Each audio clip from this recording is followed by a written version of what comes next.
Assalamualaikum warahmatullahi wabarakatuh. Jumpa kembali bersama channel Sinautek, channel pendidikan agama Islam. Kali ini kita akan membahas materi pendidikan agama Islam dan budi pekerti untuk kelas 11. Sekarang kita sudah sampai pada bab yang ke-8, yaitu meneladani Rasulullah dengan perilaku santun atau iman kepada para rasul. Sebelum memulai pembelajaran, seperti biasa, mari kita membaca Al-Quran dengan tartil. Semoga dengan pembiasaan ini, Allah Subhanahu wa Ta'ala selalu memberikan kemudahan dalam memahami materi ini dan mendapatkan ridhonya. Amin ya Rabbal Alamin. Yang akan kita baca pada kali ini yaitu Quran Surat Al-Ahzab ayat 21. A'udzu billahi minasy syaithanir rajim. Bismillahirrahmanirrahim. Laqad kana lakum fi rasulillahi uswatun hasanatun liman kana yarjullaha wal yawmal akhir. لمن كان يرجو الله واليوم الآخر وذكر الله كثيرا صدق الله العظيم. Pengertian Nabi dan Rasul. Dari segi bahasa, kata Nabi berasal dari bahasa Arab, yaitu An-Nabi, yang merupakan turunan dari lafaz an-naba atau artinya berita. Nabi yang membawa berita, kabar, dan wahyu kepada kaumnya, sedangkan Rasul mempunyai arti utusan. Pengertian iman kepada Rasulullah adalah mempercayai, meyakini dengan sepenuh hati bahwa Allah Subhanahu wa Ta'ala telah benar-benar mengutus Rasul-Rasulnya yang ditugaskan untuk membimbing umatnya ke jalan yang benar agar selamat di dunia dan di akhirat. Perbedaan Nabi dan Rasul.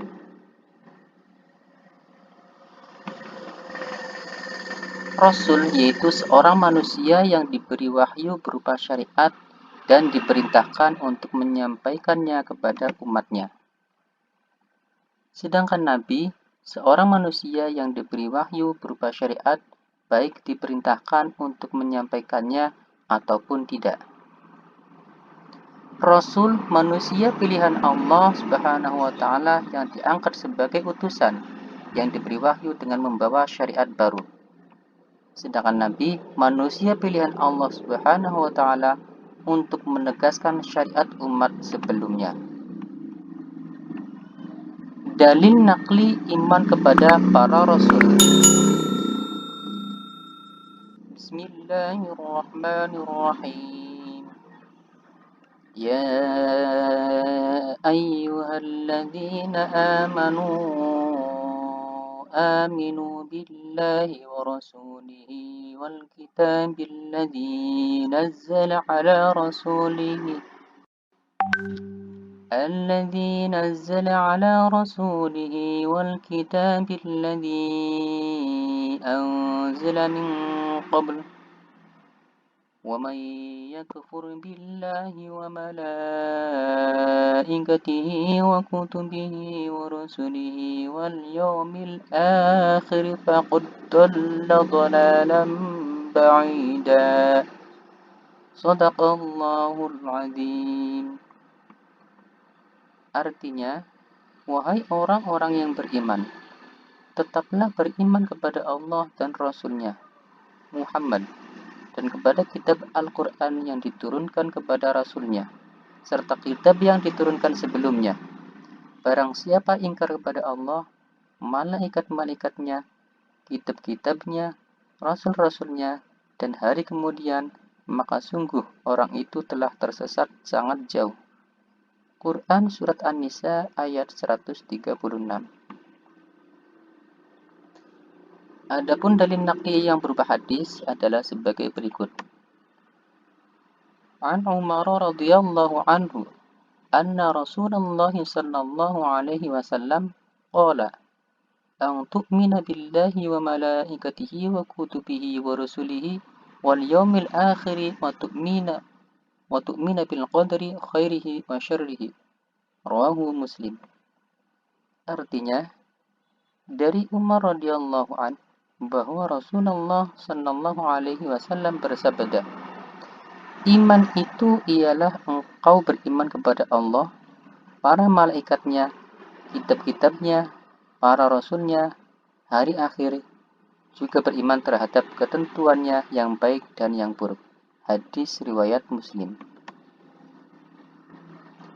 Jumlah dan nama-nama Nabi. Dalam hadis disebutkan, dari Umamah, Abu Dzar berkata, Aku bertanya, wahai Rasulullah, berapakah jumlah Nabi? Beliau menjawab, 124.000 Nabi. Dari jumlah ini terdapat 315 Rasul, dan itu adalah jumlah yang sangat banyak. Hadis riwayat Ahmad. Adapun dalam hadis lain disebutkan lebih dari 310 Rasul. Dan jumlah Nabi dan Rasulullah yang disebutkan dalam Al-Quran adalah 25. Adapun nama-nama 25 Nabi dan Rasul yang disebutkan dalam Al-Quran yaitu Nabi Adam alaihissalam, Nabi Idris alaihissalam, Nabi Nuh alaihissalam, Nabi Hud alaihissalam, Nabi Salih alaihissalam, Nabi Ibrahim alaihissalam, Nabi Lut alaihissalam, Nabi Ismail alaihissalam, Nabi Ishaq alaihissalam, Nabi Yaqub alaihissalam, Nabi Yusuf alaihissalam, Nabi Ayub alaihissalam, Nabi Syu'aib alaihissalam, Nabi Musa alaihissalam, Nabi Harun alaihissalam, Nabi Dzulkifli alaihissalam, Nabi Dawud alaihissalam, Nabi Sulaiman alaihissalam, Nabi Ilyas alaihissalam, Nabi Ilyas alaihissalam, Nabi Yunus alaihissalam, Nabi Zakaria alaihissalam, Nabi Yahya alaihissalam, Nabi Isa alaihissalam, dan yang terakhir Nabi Muhammad sallallahu alaihi wasallam. Sifat wajib para rasul. Yang pertama, sifat sidik. Sidik artinya benar. Segala sesuatu yang diucapkan oleh para nabi adalah kebenaran dan tidak mungkin melenceng dari kenyataan. Yang kedua, amanah. Amanah artinya dapat dipercaya. Nabi dan Rasul harus menyampaikan seluruh perintah Allah dan larangannya kepada hamba-hambanya. Yang ketiga, tabligh. Tabligh artinya menyampaikan. Tugas pertama Rasulullah adalah menyampaikan kepada umatnya. Dan yang keempat yaitu fatonah. Fatonah artinya cerdas. Sifat ini sangat jelas dalam Al-Quran, di dalam sejarah para nabi dan para rasul. Sifat mustahil para rasul atau sifat yang tidak boleh atau tidak mungkin dimiliki oleh para rasul. Yang pertama, kizib. Kizib artinya berdusta. Maksudnya yaitu rasul tidak mungkin berdusta dalam ucapan maupun perbuatan. Yang kedua, khianat. Khianat artinya ingkar janji. Maksudnya yaitu rasul tidak mungkin berkhianat terhadap yang telah diamanahkan kepadanya. Yang ketiga, kitman. Kitman artinya menyembunyikan. Maksudnya yaitu Rasul tidak mungkin menyembunyikan wahyu yang telah diterima. Dan yang keempat, balada. Balada artinya bodoh. Maksudnya yaitu Rasul tidak mungkin bodoh. Rasul adalah pribadi yang cerdas. Tugas-tugas para Rasul. Yang pertama, menyampaikan amanat Allah dengan jelas. Sebagaimana yang tercantum dalam Al-Quran, Bismillahirrahmanirrahim. Ya ayyuhar rasul balligh ma unzila ilaika min rabbik. Shadaqallahul azim. Artinya, wahai Rasul, sampaikanlah apa yang diturunkan Rabbmu kepadamu. Quran Surat Al-Maidah ayat 67. Tugas selanjutnya yaitu menyeru umatnya kepada Allah. Sebagaimana tercantum dalam sebuah ayat, Bismillahirrahmanirrahim. وما أرسلنا من قبلك من رسول إلا نوحي إليه أنه لا إله إلا أنا فاعبدون. Artinya, dan kami tidak mengutus seorang rasul pun sebelum engkau Muhammad, melainkan kami wahyukan kepadanya bahwa tidak ada ilah atau Tuhan yang berhak disembah, maka sembahlah aku. Quran Surat Al-Anbiya ayat 25. Tugas para rasul selanjutnya yaitu membawa kabar gembira dan memberi peringatan. Sesuai dengan sebuah ayat yaitu Bismillahirrahmanirrahim. وَمَا نُرْسِلُ الْمُرْسَلِينَ إِلَّا مُبَشِّرِينَ وَمُنذِرِينَ. Artinya, dan kami tidak mengutus rasul-rasul melainkan sebagai pembawa kabar gembira dan memberi peringatan. Quran Surat Al-Kahfi ayat 56. Tugas lainnya yaitu Nabi Muhammad SAW menyampaikan risalah untuk rahmat bagi alam semesta. Sesuai dengan sebuah ayat, Bismillahirrahmanirrahim. وَمَا أَرْسَلْنَاكَ إِلَّا رَحْمَةً لِلْعَالَمِينَ. Shadaqallahul Azim.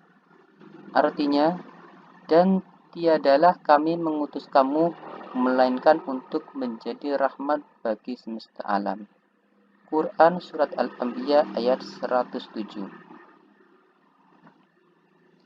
Tugas yang selanjutnya, manusia lebih mengenal hakikat dirinya dan mengabdi dan menyembah kepada Allah Subhanahu wa taala. Bunyi ayatnya, Bismillahirrahmanirrahim. وَمَا خَلَقْتُ الْجِنَّ وَالْإِنسَ إِلَّا لِيَعْبُدُونَ. Shadaqallahul Azim. Artinya, dan aku tidak menciptakan jin dan manusia melainkan supaya mereka menyembahku. Quran Surat Az-Zariyat ayat 56. Itulah materi pendidikan agama Islam untuk kelas 11 bab yang ke-8 yaitu iman kepada para rasul. Terima kasih. Untuk update materi selanjutnya jangan lupa like, share, komen, dan subscribe channel Sinautek. Terima kasih. Assalamualaikum warahmatullahi wabarakatuh.